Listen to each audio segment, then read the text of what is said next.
Yeah, my story wasn't easy. But I survived the betrayal of my own daughter and built a life she never expected me to have. I watched Margaret transform this whole place. She went from broken to unstoppable.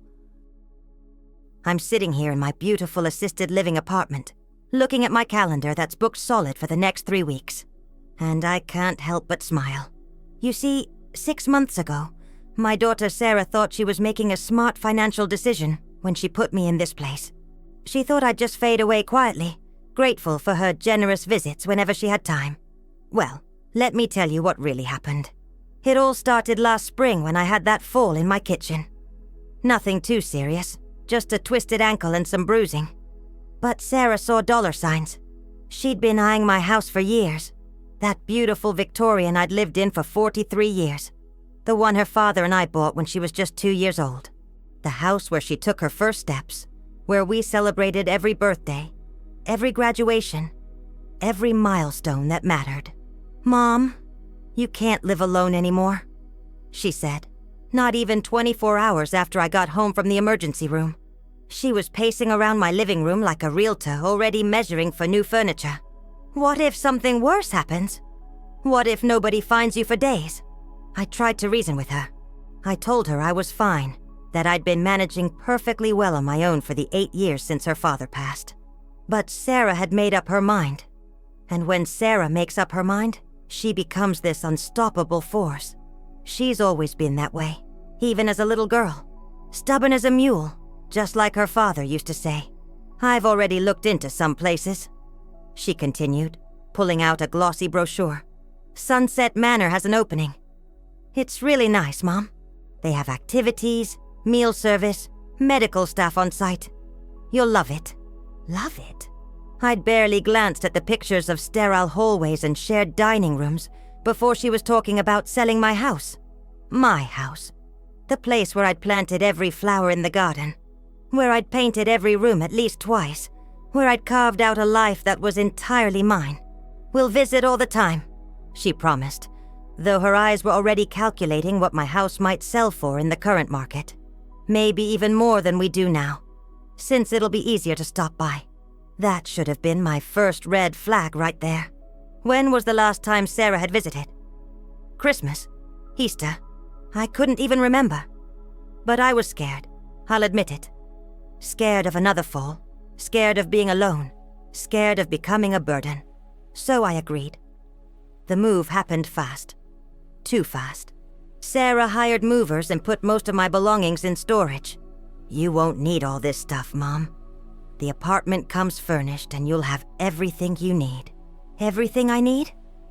I needed my grandmother's china, my wedding album, the rocking chair where I'd nursed Sarah as a baby. But apparently none of that fit into their idea of what I needed. The day I moved into Sunset Manor, Sarah walked me to my room, gave me a quick hug, and said those words that still echo in my head. "Don't worry, Mom. We'll just visit sometimes." Sometimes. Not regularly, not weekly, just sometimes. And then she was gone. Back to her busy life. Her important job. Her husband, who never liked me much anyway. For the first month, I was exactly what they expected me to be. The quiet old lady in room 247 who ate her meals alone, watched TV in her room, and waited by the phone for calls that rarely came. Sarah did visit, exactly twice in those first 4 weeks. Both times felt like duty calls, checking items off her to-do list. "How are you settling in, Mom? Are they treating you well? Do you need anything?" But her mind was elsewhere, probably thinking about the contractors she'd hired to renovate my house for a quick sale. Then something changed. It started with Margaret from room 251. She knocked on my door one evening, holding a bottle of wine and wearing a mischievous smile. "I heard you used to teach high school English," she said. "Want to help me write a strongly worded letter to my grandson?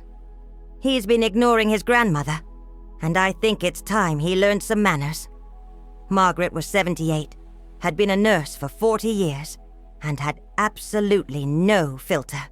We spent the next 3 hours writing the most beautifully crafted guilt trip you've ever seen, and laughing until our sides hurt. When was the last time I'd laughed like that? I couldn't remember. Word got around that I was good with letters, and before I knew it, I had a steady stream of residents asking for help. Dorothy needed assistance writing to her insurance company.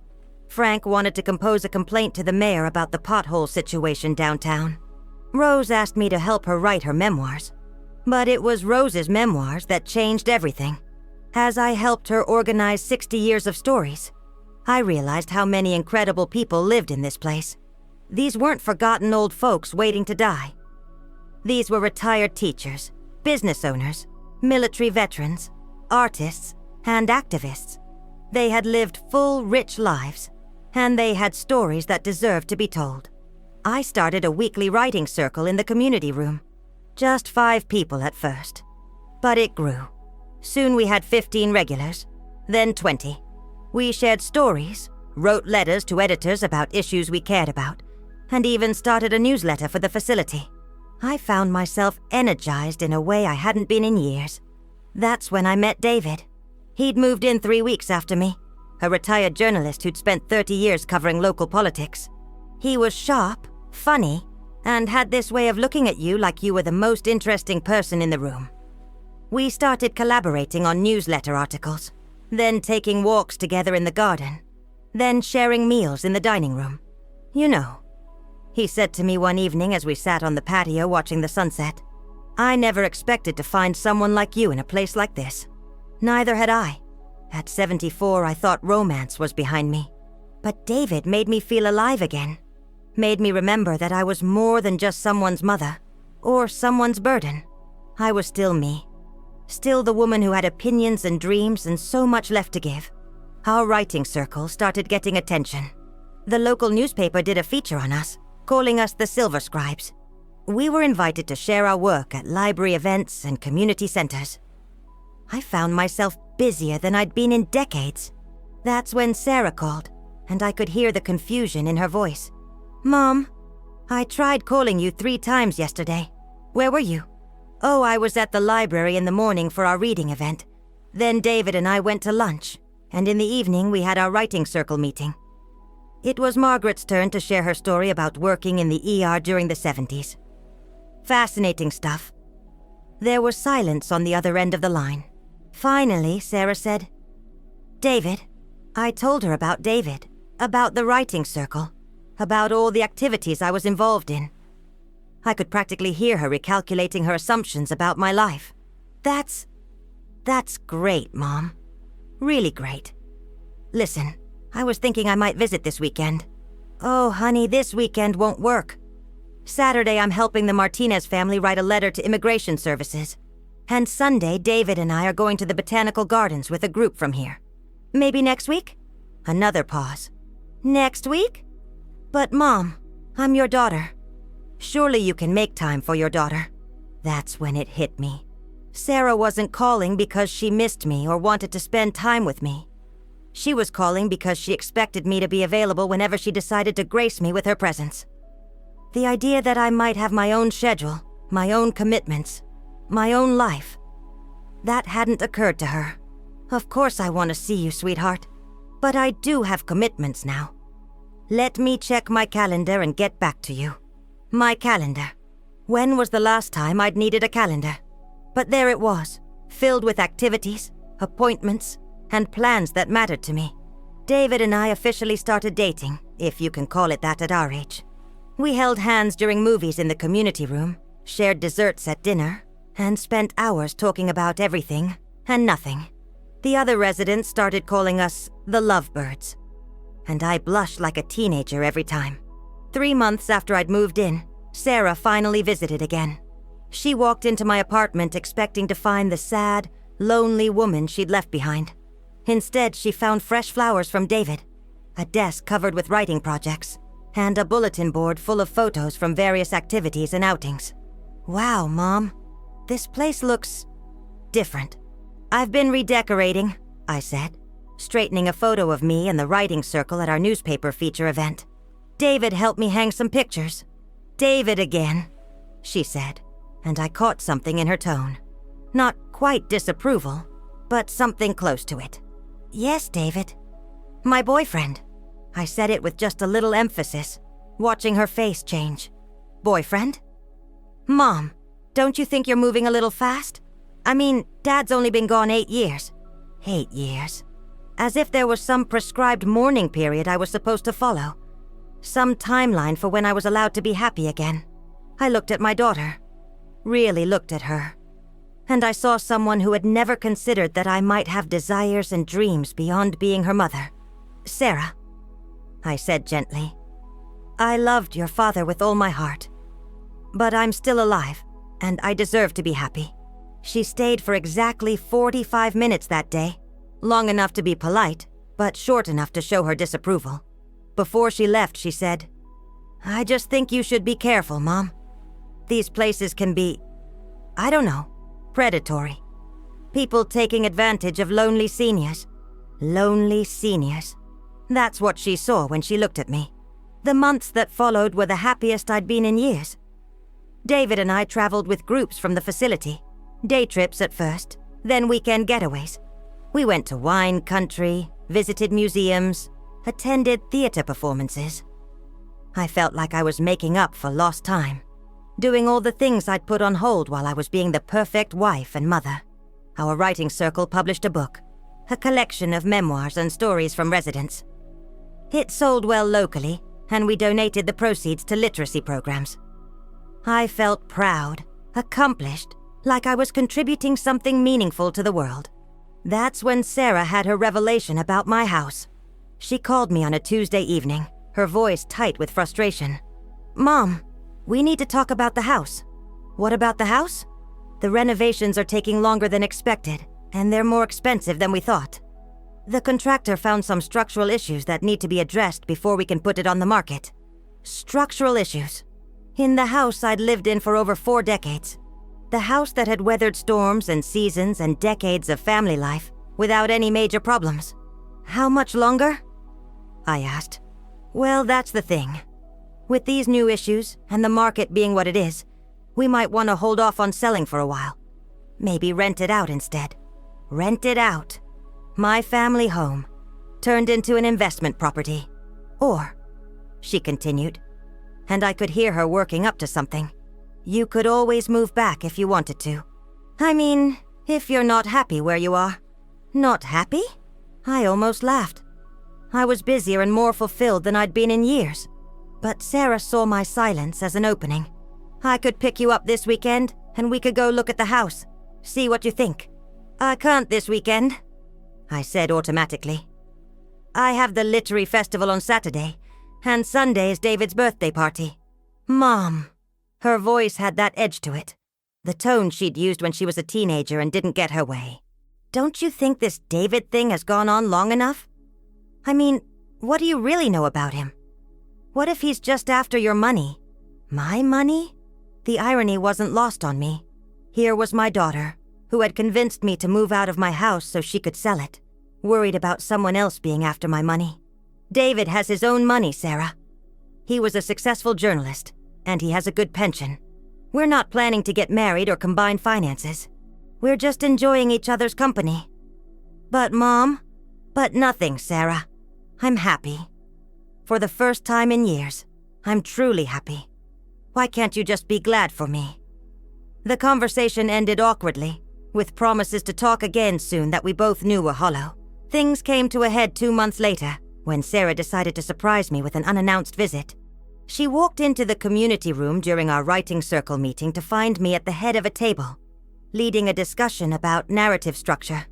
David was beside me, taking notes and adding insights from his journalism background.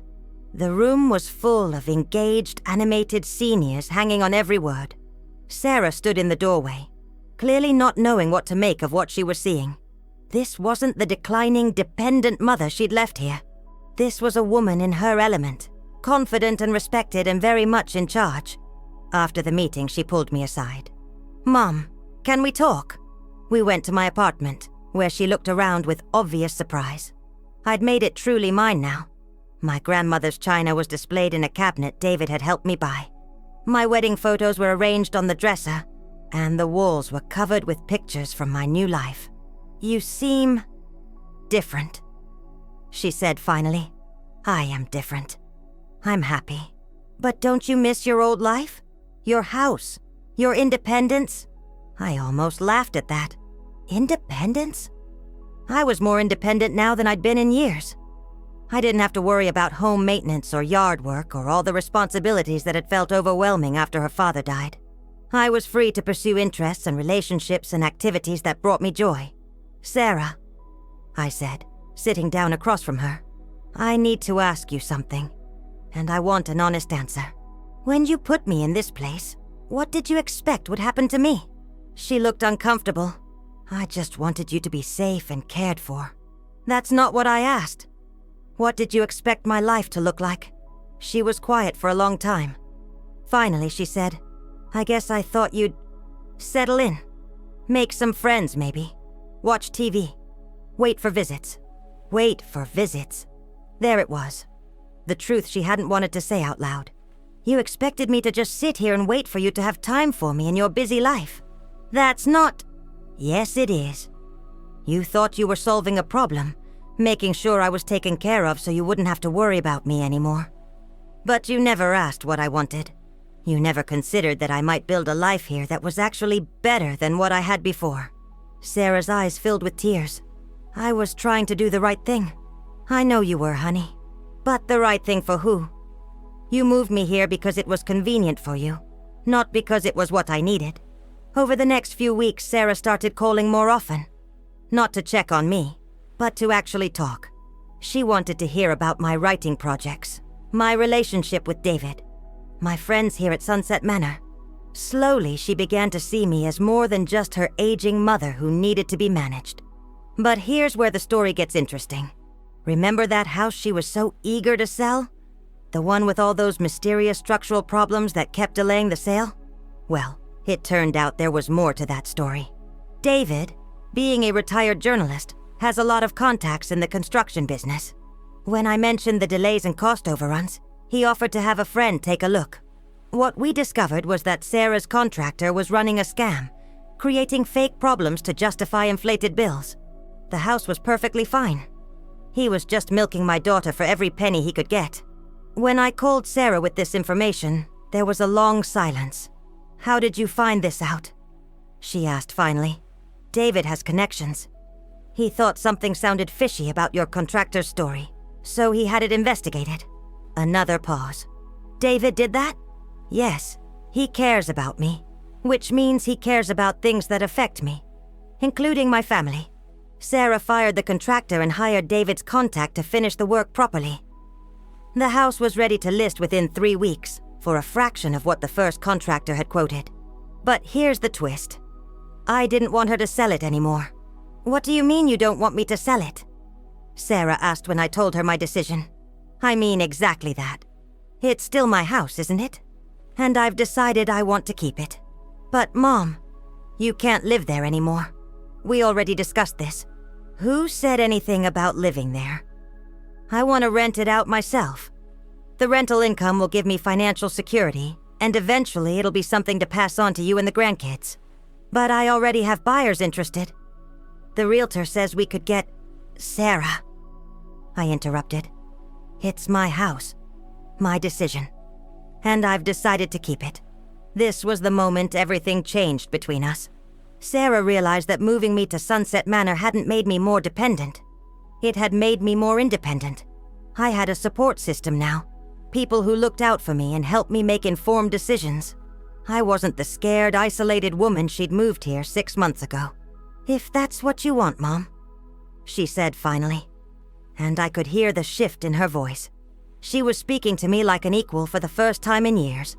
The rental income from my house, combined with David's connections in the community, opened up new possibilities. We started a nonprofit organization called Silver Voices, dedicated to preserving and sharing the stories of older adults. We got grants, organized events, and even started a podcast that became surprisingly popular. Sarah began visiting more regularly, not out of duty, but because she genuinely wanted to be part of my life. She brought the grandkids to our storytelling events, where they listened wide-eyed to tales from residents who had lived through decades of history. I never knew Grandma was so interesting, my 10-year-old grandson whispered to Sarah after one of my presentations about the writing circle. That's when Sarah truly understood what she'd missed all these years. She'd seen me only as Mom for so long that she'd forgotten I was also a complete person with my own interests, abilities, and potential. The really ironic part? Sarah now has to book appointments to see me.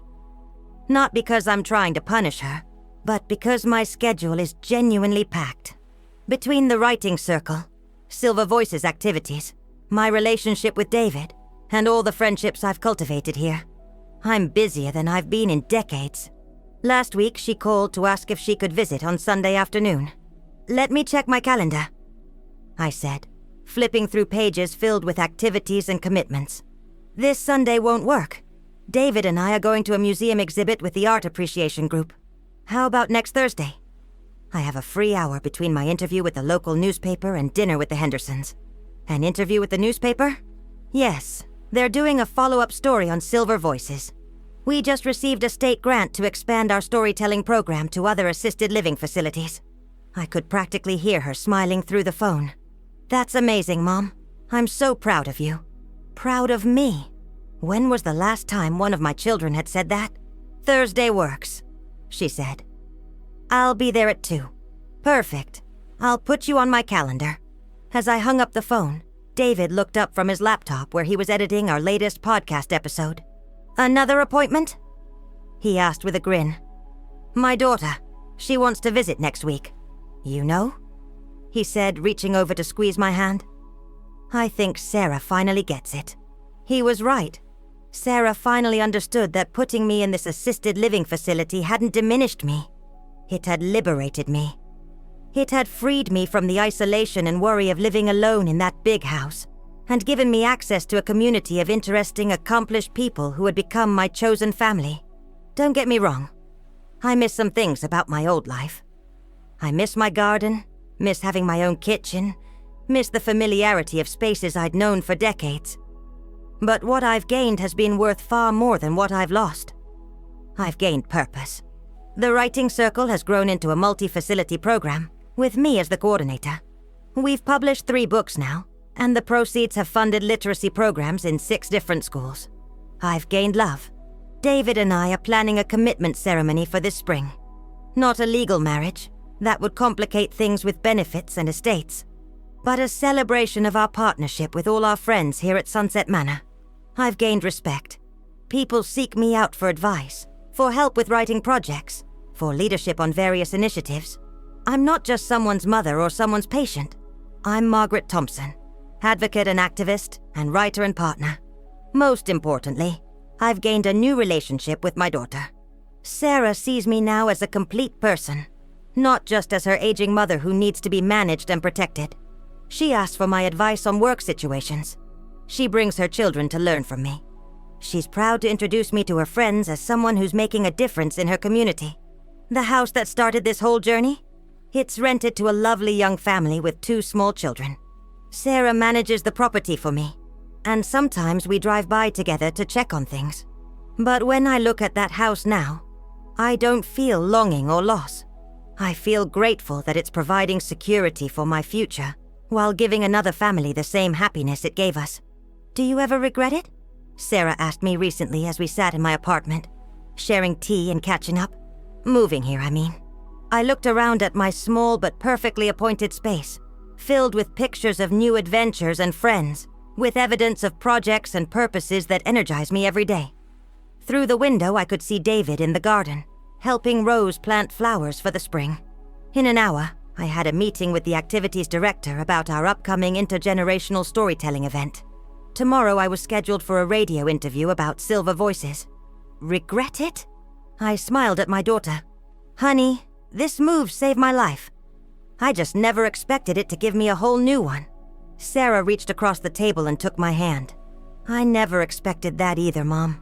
But I'm so glad it did. These days, when new residents move into Sunset Manor, they often seek me out. They're scared, lonely, feeling like their lives are ending instead of just changing. I tell them what I wish someone had told me.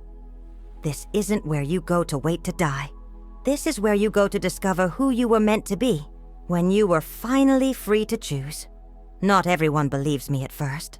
But then they see Margaret organizing her weekly poker game, or Frank leading the current events discussion group, or Rose teaching watercolor classes in the art room. They see David and me walking hand in hand through the gardens, planning our next adventure. They see the bulletin board full of photos from our various outings and achievements and celebrations.